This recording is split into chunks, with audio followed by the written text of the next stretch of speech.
अस्सलाम वालेकुम। काश्त कर भाई, गंदम की फसल अगर आपने पछेती काश्त की हुई है, यानी आपने दिसंबर के अंदर काश्त की हुई है, यानी आपने मकई की फसल के बाद गंदम की फसल काश्त की हुई है, कि या किसी भी वजह से आपने दिसंबर के महीने के अंदर गंदम की फसल काश्त की हुई है, तो आपकी फसल पछेती है।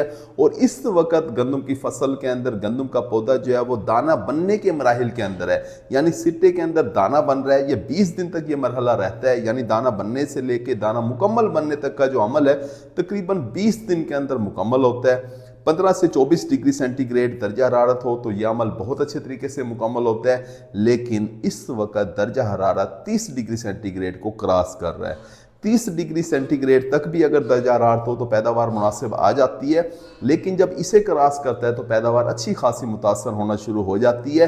1-1 डिग्री सेंटीग्रेड के साथ आपकी 2-2, 3-3 मन फी एकड़ पैदावार कम हो रही होती है। काश्त का भी अगर तो आपने मौसमी गंदम की फसल काश्त की हुई थी तो फिर तो दाना मुकम्मल हो चुका होगा, आपको ज़रूरत नहीं है पानी लगाने की।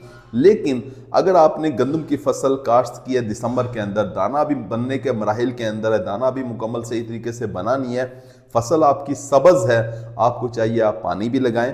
25 मार्च तक आप आखिरी पानी लगा सकते हैं। और अगर आपकी फसल सब्ज़ है तो फिर आपको पोटाश का स्प्रे भी कर देना चाहिए, दाना मोटा बनता है। पछेती फसल के अंदर बड़ा चैलेंज ये होता है कि हमारी गंदम की पैदावार कम बनती है, लेकिन अगर आप पोटाशियम नाइट्रेट खासतौर पे कलमी शोरा 2 किलोग्राम फी एकड़ के हिसाब से इसका स्प्रे भी करवा देते हैं, ये फसल को गर्मी से भी बचाएगा, दाने की भराई भी बहुत अच्छे तरीके से मुकम्मल करेगा।